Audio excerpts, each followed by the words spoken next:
What if I told you that Mercedes could be forced to redesign its engine before the 2026 season even begins? What if behind everything was a masterstroke by Ferrari to stop its historic rival at its most vulnerable moment? It all started subtly. A series of rumors crossed the paddock at the end of the Barcelona shakedown. Engineers murmuring, technicians exchanging glances, and a phrase that began to repeat itself like an uncomfortable echo. That engine doesn't sound normal. What seemed like a simple track perception soon transformed into a high-level technical focus. And those who lit the spark were none other than Mercedes' own rivals. Ferrari specifically. The Maranello structure did not take long to make a move. They knew that the 2026 season with their new engines would be a turning point for the next 5 years of Formula One. Every millimeter of advantage could be converted into titles. And if Mercedes had really discovered a gray area in the regulations, they had to act immediately. Not with press statements, but with technical evidence. With surgical precision. Ferrari did not present a simple complaint. It delivered an authentic technical dossier, a compendium of data that combines high-resolution thermal images, cross-telemetry of speed and power delivery, real-time acoustic analysis, and comparisons between different operating phases of the Mercedes engine. But the most serious thing is not the amount of evidence, but what they seem to demonstrate. The data points to a thermal and internal pressure pattern that does not correspond to a 16:1 fixed compression engine, as required by the FIA regulations for 2026. What that means in simple terms is that there are indications that the Mercedes engine is altering its effective compression once it reaches racing temperature. How would I do it? Theoretically, through intelligent materials or minimal thermal deformations in critical areas such as the pistons, the combustion chamber, or even the cylinder head. Subtle changes, impossible to detect in a cold static check, but enough to generate a tangible mechanical advantage in the middle of the race. That type of technology, if it is real, not only borders the regulations. It challenges it directly in spirit, if not necessarily in letter. And that is where the most dangerous crack opens. Because we are not talking about a traditional infringement, but rather a possible legal exploitation of technical loopholes. Something that can only be interpreted in two ways, either as genius or as a trap. But Ferrari went further.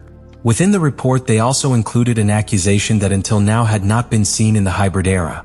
The use of chemical additives in the cooling system that would allow Mercedes to reach temperatures below ambient in the air intake.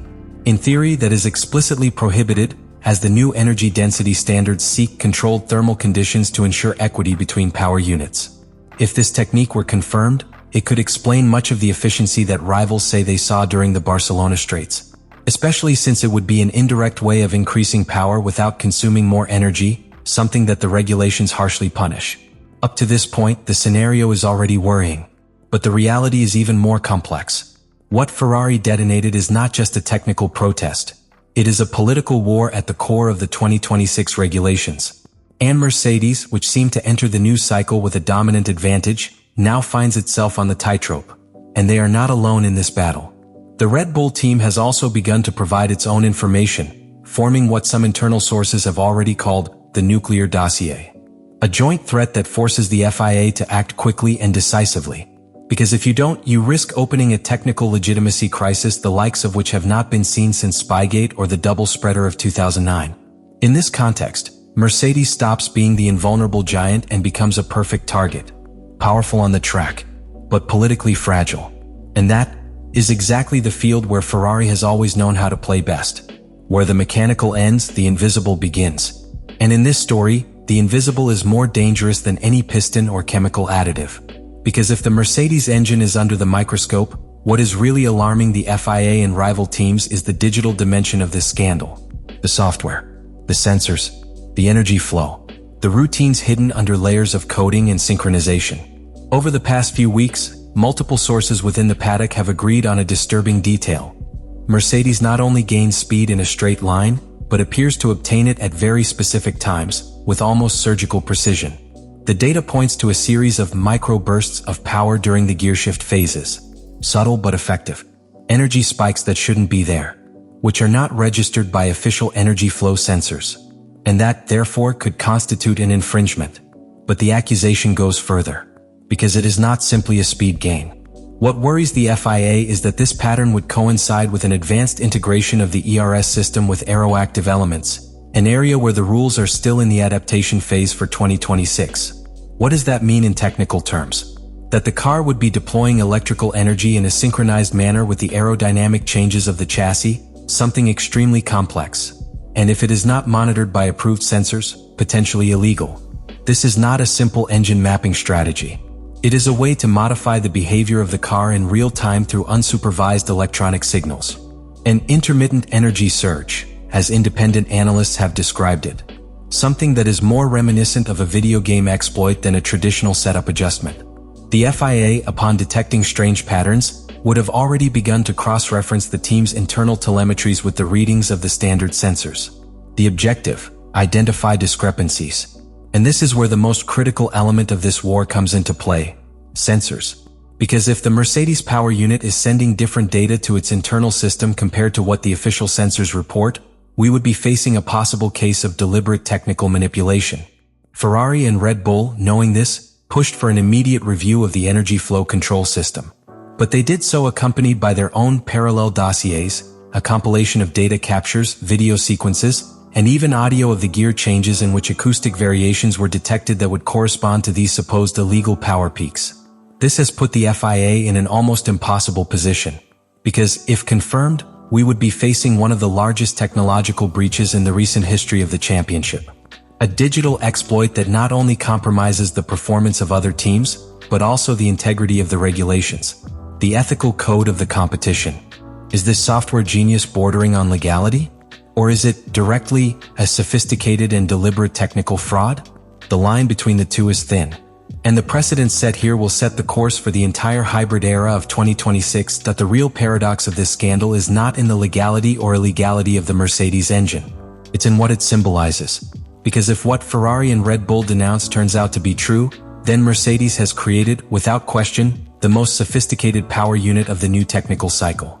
A masterpiece of mechanical, thermal, electrical, and digital integration. A machine capable of breaking molds and rewriting what is possible.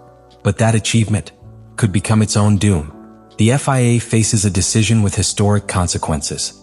If it validates the concept, it opens the door to a new era of extreme developments, where the border between what is legal and what is illegal will depend on what cannot be detected. If you ban it, however, you risk destroying the most advanced project of the next cycle and reconfiguring the competitive order before the season even begins. But for Mercedes, the situation is already critical. Because even if its engine survives scrutiny, regulatory and political pressure is already altering its plans.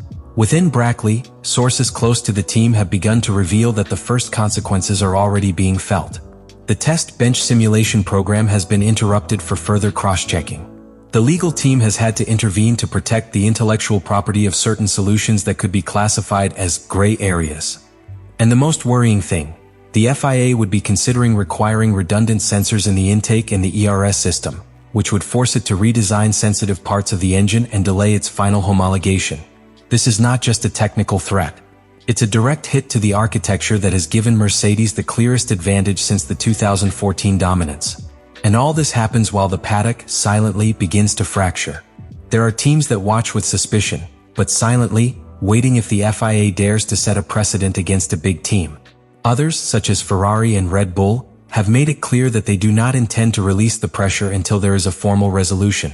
And that transforms this case into something deeper than a simple technical dispute. It becomes a litmus test for F1's governance system. Is the FIA capable of enforcing its regulations when the potential offender is one of the historic pillars of the championship? Right now, Mercedes is in an open war. A war in which each new sensor, each line of code, each parameter that the FIA decides to monitor can be the difference between leading an era or being left in the past before starting. Because if this scandal makes anything clear, it is that F1 in 2026 will not be a car-only competition. It will be a fight of ideas, of interpretation, of narrative, of pure politics. Motorsport, at its purest essence, has always been a battle between ingenuity and regulation.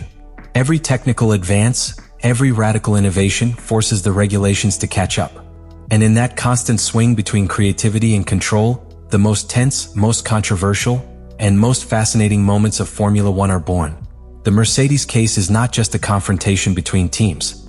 It is a critical intersection between what can be done and what should be done. And right now, everyone teams, drivers, engineers, fans, the specialized press, and the FIA are looking at the same thing from completely opposite angles. Should the FIA punish any innovation that it cannot control 100%? Let me know in the comments what you think about all this.